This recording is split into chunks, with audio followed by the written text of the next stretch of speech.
నమస్తే DCN news కి స్వాగతం. నా పేరు నీలిమ. ముందుగా ముఖ్యాంశాలు. ప్రభుత్వం విశాఖ ఎకనామిక్ రీజియన్ ను ఏర్పాటు చేసిన మంత్రి డోలా. పరిశ్రమలు, ఉపాధి అవకాశాలు, మౌలిక సదుపాయాల అభివృద్ధికి పెద్దపీట వేయనట్లు వెల్లడి.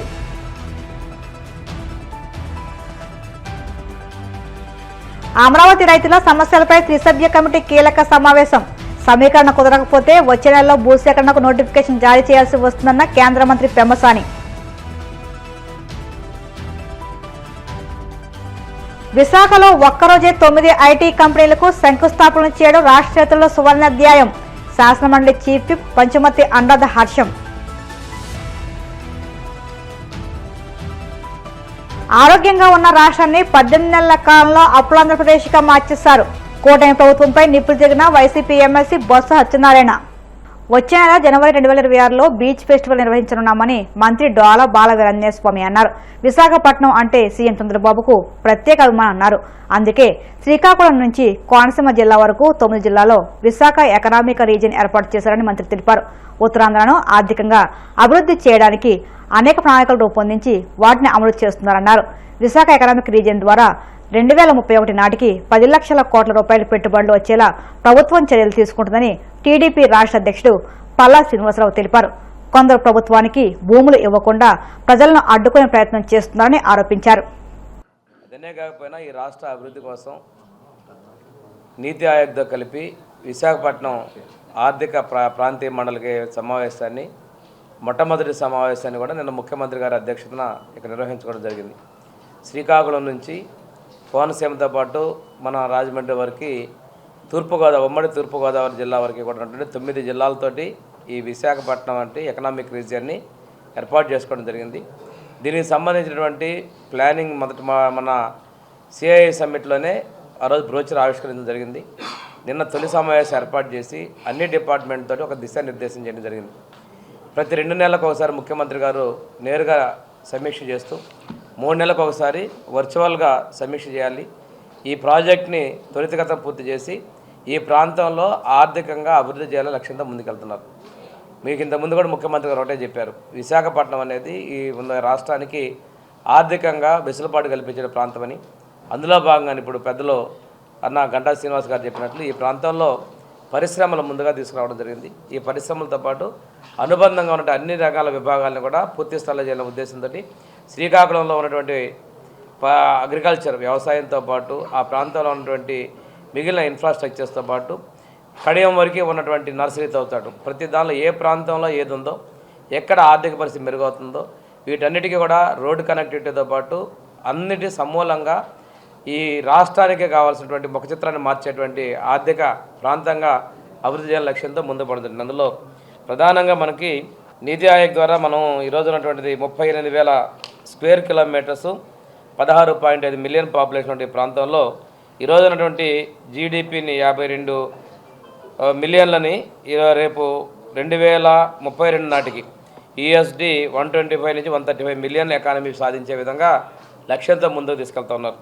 ఇందులో మనకి ఐటీ వింగ్ అనేది ప్రధానంగా తీసుకున్నాం. ఈ ప్రాంతంలో పూర్తి స్థాయిలో ఐటీని, అదేవిధంగా హాస్పిటల్స్ని, ప్రైమరీ సెక్టార్లో పూర్తి స్థాయిలో మనకి అభివృద్ధి చేయాలంటే లక్ష్యంతో ముఖ్యమంత్రి గారు ఒక దృష్టి తీసుకున్నారు.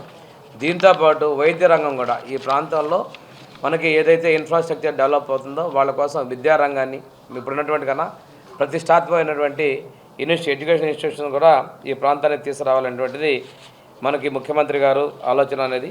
ఇక్కడ ఉన్నటువంటి నక్కపల్లిలో ఉన్నటువంటి ఆర్సెలర్ మెటల్ స్టీల్ ప్రాజెక్ట్ కావచ్చు, అదేవిధంగా బల్క్ డ్రగ్ ప్రాజెక్ట్ కావచ్చు, వీటన్నిటితో పాటు తొందరలోనే ఇక్కడ మనం ఓపెన్ చేసిన ఇంటర్నేషనల్ ఎయిర్పోర్ట్కి అనుబంధంగా ఏరోస్పేస్ యూనివర్సిటీ వీటన్నిటి కూడా అభివృద్ధి చేయాలనే లక్ష్యంతో నిన్న ముఖ్యమంత్రి గారు కూడా ఈ భోగాపురం ఎయిర్పోర్ట్కి సంబంధించి ఏరియల్ రివ్యూ కూడా సర్వే కూడా చేసి ఇక్కడ ఏ ఏ ప్రాంతాల్లో ఏమేమి పెట్టాలనేది కూడా నిన్న ఈ మీటింగ్లో కూడా వారు డిస్కస్ చేయడం కూడా జరిగింది. దీనికి సంబంధించి 90 డేస్ యాక్షన్ ప్లాన్ తీసుకొని ఎవరెవరు ఎంతవరకు చేశారో దాని మీద రెగ్యులర్ మానిటరింగ్ సిస్టమ్ కూడా తీసుకురావాలనే లక్ష్యంతో ముందుకు తీసుకెళ్తున్నారు. అదేవిధంగా కైలాసగిరి ప్రాంతంలో కూడా 400 ఎకరాలు ఉన్నటువంటి వెల్నెస్ హబ్ను కూడా ప్రత్యేకంగా డెవలప్ చేయాలనేది ముఖ్యమంత్రి గారు యొక్క ఆలోచనలో చెప్పడం జరిగింది. మూలాపేట పోర్టు కావచ్చు, భోగాపురం నుంచి రాంబేల్ వరకు ఉన్నటువంటి ఈ ప్రాంతాల్లో వైజాగ్ బీచ్ కార్డ్తో పాటు గూగుల్ ఉన్నటువంటి 3 ప్రాంతాల్లో గూగుల్కు ఉన్నటువంటి సైట్స్ ఇవ్వటం, అదేవిధంగా రిలయన్స్ ఇచ్చేటువంటి డేటా సెంటర్ కావచ్చు, వీటన్నిటి విషయంలో కూడా మనకు అంతిమ లక్ష్యం ఏంటంటే ఈ ప్రాంతంలో ఆర్థికంగా వృద్ధి చెందాలి, ఈ ప్రాంతం పూర్తి స్థాయిలో అభివృద్ధి చెందాలనే లక్ష్యంతో ముఖ్యమంత్రి గారు ఇవన్నీ తీసుకురావడం. దీనిలో ప్రధానంగా ప్రధానమంత్రి మోడీ గారి యొక్క సహకారంతో నీతి ఆయోగ్ కూడా ప్రణాళికలు సిద్ధం చేయడంలో ముఖ్యంగా ఉంది. ఈరోజు నుంచి జరిగే సమావేశాల్లో ముఖ్యమంత్రి గారు, ఉప ముఖ్యమంత్రి గారు, అదేవిధంగా కీలకమైనటువంటి శాఖల మంత్రులతోటి స్టీరింగ్ కమిటీ కూడా ఏర్పాటు చేయడం జరిగింది. నిన్న ఈసారి కార్యక్రమాల్లో ఉప ముఖ్యమంత్రి పవన్ కళ్యాణ్ గారు కూడా తప్పకుండా దీనికి అటెండ్ అయ్యి సమీక్ష చేసే విధంగా ఇవి ఉంటుందని చెప్పేసి తెలియజేసుకుంటూ, రాజధాని అమరావతి రైతులు ఎదుర్కొంటున్న దీర్ఘకాలిక సమస్యల పరిష్కారంపై కేంద్ర రాష్ట్ర ప్రభుత్వాలు దృష్టి సారించాయి. ఈ అంశంపై ఏర్పాటు చేసిన త్రిసభ్య కమిటీ సమావేశం అనంతరం కేంద్ర సహాయ మంత్రి పెమ్మసాని చంద్రశేఖర్ కీలక విషయాలు వెల్లడించారు. ల్యాండ్ పూలింగ్ కు ఇప్పటికీ భూములు ఇవ్వని రైతులతో మరోసారి చర్చలు జరుపుతామని, ఒకవేళ వారు అంగీకరించకపోతే వచ్చే నెల మొదటి వారంలో భూసేకరణ నోటిఫికేషన్ జారీ చేయాల్సి వస్తుందని ఆయన స్పష్టం చేశారు. సుమారు 2400 ఎకరాల భూమి ఇంకా ల్యాండ్ పూలింగ్ పరిధిలోకి రాలేదని తెలిపారు. వీధిపోటు వంటి సమస్యలున్న ప్లాట్లకు ఒకసారి మార్పులు చేసే అవకాశం కల్పిస్తామని రైతులకు సూచించారు. చాలా జనరల్ ఇష్యూస్ కొన్ని తీసుకున్నాం, కొన్ని మేజర్ ఇష్యూస్ తీసుకున్నాం. జనరల్ ఇష్యూస్ నేను కొన్ని చాలా టైం పడుతుంది డిస్కస్ చేయాలంటే, బట్ ఎగ్జాంపుల్ మీకు మందడం విలేజ్లో ఒక రోడ్డు పోవటం వల్ల 116 స్ట్రక్చర్లు పోతాయి అని ఇస్తే వీళ్ళు ప్లస్ 4 టెంపుల్స్ ఎఫెక్ట్ అవుతాయి, ఆల్టర్నేట్ చేయమన్నారు. ఆల్టర్నేట్ చేసినప్పుడు 148 స్ట్రక్చర్స్ పోతా ఉన్నాయి, ఒక టెంపుల్ పోతా ఉంది. ఈ 2 ఆప్షన్స్లో ఆప్షన్ 1 ఎమ్మెల్యే గారు పిక్ చేసుకున్నారు. ఎందుకంటే టెంపుల్స్కి వేరే లొకేషన్ కనుక మనం ఇస్తే ఆప్షన్ 1తో వెళ్దాం అన్నారు. దానికి ఒక క్లారిటీ వచ్చింది. తర్వాత ఎమ్మెల్యే గారు విలేజ్లోతో కూడా ఒకసారి మాట్లాడతారు ఆ విషయం. అదేవిధంగా ఇప్పుడు ఏవైతే ల్యాండ్ ఎక్విజిషన్ కేసెస్ ఎన్నైతే ఉన్నాయో మొత్తం 47 కేసులు ఉంటే దాదాపుగా ఇక 8 ఉన్నాయి, మిగిలిన అన్నీ కూడా క్లియర్ అయిపోయినాయి. ఒక 2 రోజుల్లో ఒక 10 కేసులకి ఏదో వస్తుంది, ఇంకొక 8 కేసులు ఉన్నాయి, అది కూడా నెక్స్ట్ వీక్ క్లియర్ అవుతుంది. అయిపోయిన వెంటనే ల్యాండ్ ఎక్విజిషన్ దాని మీద ముందుకెళ్తాం. 2500 ఎకరాలు ఏదైతే ఉన్నాయో. తర్వాత రోడ్ హిట్ ప్లాట్స్, రోడ్డుస్లో ఉన్న వాటిల్లో మల్టిపుల్ ఇష్యూస్. ఒకటి మొన్న మనం చెప్పాం, మీరు అబ్జెక్షనబుల్గా ఉన్నాయి, మీకు కనుక బై మిస్టేక్ కనుక ఏదైనా వస్తే మీరు మార్చుకోవచ్చు, రిజిస్ట్రేషన్ కాస్ట్ లేకుండా సిఆర్డిఏ పెట్టుకొని చేస్తుందని. అయితే ఇందులో ఒకటి ఏంటంటే, ఆల్రెడీ ఈ ప్లాట్స్ కనుక వేరే వాళ్ళకి అమ్మితే వాళ్ళకు కూడా ఇది అప్లై చేయాలా లేదా అనేది ఒక ఇష్యూ ఉండింది. మేమేం చెప్తున్నామంటే, ఒకసారి మీరు అమ్మేసిన తర్వాత మళ్ళీ రిజిస్టర్ చేయలేరు సిఆర్డిఏ. ఎందుకు అంటే మీరు ఆల్రెడీ మీకున్న వాస్తు ప్రకారం మీరు ఆల్రెడీ అమ్ముకున్నారు, అది రేటు తక్కువకు అమ్ముకున్నారు, ఎక్కువకు అమ్ముకున్నారు, ఏదో ఉంటుంది. ఇలా మార్చుకుంటా పోతే ఎక్కడ వరకు మనకి ఎండ్ ఉండదు. కాబట్టి ప్రతి ఒక్కరికి సేల్ ఆఫ్టర్ సేల్ మనం ఇవ్వలేం. కాబట్టి ఓన్లీ ఒరిజినల్ రైతుకు మాత్రమే వాస్తు కానీ లేకపోతే రోడ్డు సోలు కానీ అప్లై అవుతుంది. కాబట్టి ప్లాట్స్ కొన్నవాళ్ళు మాకు రోడ్డు సోలు కానీ అది ఉందంటే మాత్రం అది సిఆర్డిఏ వాళ్ళు యాక్సెప్ట్ చేయరు. మీరు దయచేసి ఆ విషయంలో రావద్దు. మూడోది జరీబ్ ల్యాండ్స్ మీద 180 ఎకరాలు ఇష్యూ ఉంటే మనం 1 మంత్ టైం అడిగాం. 1 మంత్ టైం ఆల్రెడీ అంతా వర్క్ చాలా వరకు అయిపోయింది. మల్టిపుల్ మెంబర్స్ వెళ్ళి సర్వేలు అన్నీ చేశారు. ఇప్పుడు సైంటిఫిక్గా కూడా ఒక కమిటీని వేసి soil testing, water depth level assess చేసి ఎక్కడా యాంబిగ్యూటీ లేకుండా సెకండ్ సెట్ తీసుకుంటున్నాము. అది తీసుకొని మేము 1 మంత్ టైం అడిగాం, ఇప్పుడు 2 వీక్స్ అయింది. ఇంకో 2 వీక్స్లో దానికి కూడా ఒక కమిటీని ఫామ్ చేసి దాన్ని క్లియర్ చేసుకొస్తాం. అది కూడా అదేవిధంగా గ్రామ కంటాలు కూడా ఇవన్నీ 10 సంవత్సరాల నుంచి ఉన్నాయి. కాబట్టి గ్రామ కంటాలన్నింటిలో కూడా 10 సెంట్లు లోపు ఉన్న వాటిని కూడా వెరిఫై చేయాలంటే 6000 ఎకరాలు వస్తూ ఉంది. ప్రాబ్లం అయ్యేటట్టుంది. 10 సెంట్ల లోపు ఉన్న వాటికి పెద్ద ఇష్యూస్ లేవన్నారు. కాబట్టి 10 సెంట్లు పైన ఉన్న వాటికి తీసుకుంటే దాదాపు 1600 ఎకరాలు వస్తూ ఉంది. కేవలం వాటి వరకే వెరిఫై చేసి R1 జోన్లో ఎక్కడన్నా ఇష్యూస్ ఉంటే దాన్ని ఎలా రెక్టిఫై చేయాలనే దాని మీద డిస్కస్ చేసాం. అది కూడా యాక్షన్ టీమ్ స్టార్ట్ అవుతుంది. అదేవిధంగా లంకా ల్యాండ్స్లో మనం లాస్ట్ టైం ప్రాబ్లం అనుకున్నాం, దాన్ని రిజిస్ట్రేషన్ చేయాలి, కోర్టులో కేసు ఉన్నా కూడా ఇబ్బంది లేదు, మనం ఆ రిస్క్ గవర్నమెంట్ తీసుకుంటుంది అని చెప్పి ల్యాండ్ రిజిస్ట్రేషన్ స్టార్ట్ చేసాం.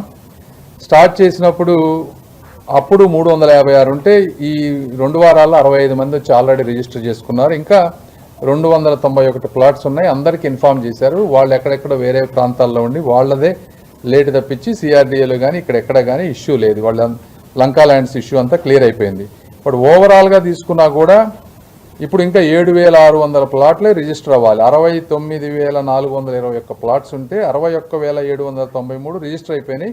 7,600 ఉన్నాయి. ఇంతకుముందు దాదాపు 10,000 ఉండే, అది ఇప్పుడు తగ్గి 7,600 వరకు వచ్చింది. ఐటీ కంపెనీల పేర్లు కూడా పలకలేని వైసీపీ వాళ్లు కూటమి ప్రభుత్వంపై విమర్శలు చేయడం సిగ్గుచేటని శాసన మండలి చీఫ్ విప్ పంచమర్తి అనురాధ ధ్వజమెత్తారు. మంగళగిరిలోని టీడీపీ కేంద్ర కార్యాలయంలో ఆ మీడియాతో మాట్లాడారు. విశాఖలో ఒక్కరోజే 9 ఐటీ కంపెనీలకు శంకుస్థాపన చేయడం రాష్ట్ర చరిత్రలో సువర్ణాధ్యాయమన్నారు. 20 లక్షల ఉద్యోగాల కల్పనే కూటమి ప్రభుత్వ లక్ష్యమన్నారు. 18 నెలల శ్రమ నారా లోకేష్ గారు, నారా చంద్రబాబు నాయుడు గారి యొక్క 18 నెలల శ్రమ నిన్న విశాఖపట్నంలో కొంతవరకు గ్రౌండ్ అవ్వటం జరిగింది.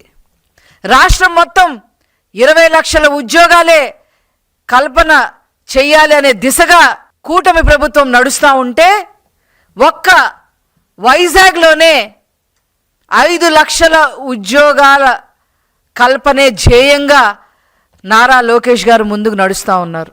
ఇవన్నీ చూసి అందరికీ తెలిసిందే, జగన్మోహన్ రెడ్డి అండ్ వాళ్ళ కంపెనీకి, జగన్మోహన్ రెడ్డి అండ్ వాళ్ళ కార్యకర్తలకి, వాళ్ళ మాజీ మంత్రివర్యులకి కళ్ళు కుట్టాయి. ఓర్వలేక స్టేట్మెంట్లు ఇవ్వటం మొదలుపెట్టారు. వాళ్ళు యువతని గంజాయి బారిని పడేస్తే నారా చంద్రబాబు నాయుడు గారు, నారా లోకేష్ గారు యువతని భవిష్యత్తు కోసం ఎలా బాటలు వేస్తున్నారు, ఎలా ఉద్యోగాలు కల్పిస్తున్నారో ప్రజలందరూ కూడా చూస్తూ ఉన్నారు. నారా చంద్రబాబు నాయుడు గారు, నారా లోకేష్ గారు యువత చేతుల్లో ల్యాప్టాప్లు పెడుతుంటే ఆనాడు జగన్మోహన్ రెడ్డి యువత చేతిలో గాంజా, డ్రగ్స్ ఇవన్నీ కూడా పెట్టడం జరిగింది. ఇది జగమెరిగిన సత్యం అనేది అందరికీ కూడా తెలియజేస్తా ఉన్నా. ఉమ్మడి విశాఖపట్నంలో నారా చంద్రబాబు నాయుడు గారు, నారా లోకేష్ గారు ఐటీ అదేవిధంగా ఏఐ హబ్గా మారుస్తుంటే అదే జిల్లాలో ప్రెసిడెంట్ మెడల్ అనే లిక్కర్ బ్రాండ్ని జగన్మోహన్ రెడ్డి ఆనాడు తీసుకురావడం జరిగింది. ఉమ్మడి శ్రీకాకుళంలో ఈనాడు ఫిషరీస్ అండ్ కోస్టల్ లాజిస్టిక్స్ హబ్గా నారా చంద్రబాబు నాయుడు గారు, నారా లోకేష్ గారు తీసుకొస్తే ఆనాడు జగన్మోహన్ రెడ్డి ఆంధ్ర గోల్డ్ అనే లిక్కర్ బ్రాండ్ని తీసుకురావడం జరిగింది. ఉమ్మడి గోదావరి జిల్లాల్లో port based metro chemicals aqua హబ్ని నారా చంద్రబాబు నాయుడు గారు, నారా లోకేష్ గారు తీసుకొస్తే ఆనాడు జగన్మోహన్ రెడ్డి గవర్నర్ చాయిస్ అని చెప్పే ఒక లిక్కర్ బ్రాండ్ని తీసుకురావడం జరిగింది. ఉమ్మడి కృష్ణాలో ఫైనాన్స్, లాజిస్టిక్స్, ఆగ్రో ప్రాసెసింగ్ హబ్ని నారా చంద్రబాబు నాయుడు గారు, లోకేష్ గారు తీసుకొస్తే ఆనాడు జగన్మోహన్ రెడ్డి బూమ్ బూమ్ అనే లిక్కర్ బ్రాండ్ని యువత కోసం తీసుకురావడం జరిగింది. ఉమ్మడి గుంటూరు జిల్లాలో నారా చంద్రబాబు నాయుడు గారు, లోకేష్ గారు క్వాంటమ్ డ్రోన్ ఫుడ్ ప్రాసెసింగ్ హబ్స్ని ఈనాడు తీసుకొస్తుంటే ఆనాడు జగన్మోహన్ రెడ్డి బ్లాక్ బస్టర్ అనే ఒక లిక్కర్ బ్రాండ్ని ఆ జిల్లాలో ప్రవేశపెట్టడం జరిగింది. ఉమ్మడి ప్రకాశం జిల్లాలో నారా చంద్రబాబు నాయుడు గారు, లోకేష్ గారు ఫార్మా అండ్ కెమికల్ ప్రాసెసింగ్ హబ్ని తీసుకొస్తే ఆనాడు జగన్మోహన్ రెడ్డి లెజెండ్ అనే లిక్కర్ బ్రాండ్ని ప్రవేశపెట్టాడు ఆ జిల్లాలో. ఉమ్మడి నెల్లూరు జిల్లాలో నారా చంద్రబాబు నాయుడు గారు, లోకేష్ గారు ఎలక్ట్రిక్ వాహనాల తయారీ, ఈవీ కాంపోనెంట్స్ హబ్ని ఈరోజు తీసుకొస్తే ఆనాడు జగన్మోహన్ రెడ్డి పవర్ స్టార్ 999 అంట అనే లిక్కర్ బ్రాండ్ని ఆ జిల్లాలో ప్రవేశపెట్టడం జరిగింది. ఉమ్మడి చిత్తూరు జిల్లాలో manufacturing, tourism, health care, educational హబ్గా తయారు చేయడానికి అన్ని ప్రణాళికలు నారా చంద్రబాబు గారు, లోకేష్ గారు సిద్ధం చేస్తుంటే ఇప్పుడు కాసేపు ప్రకటనలు.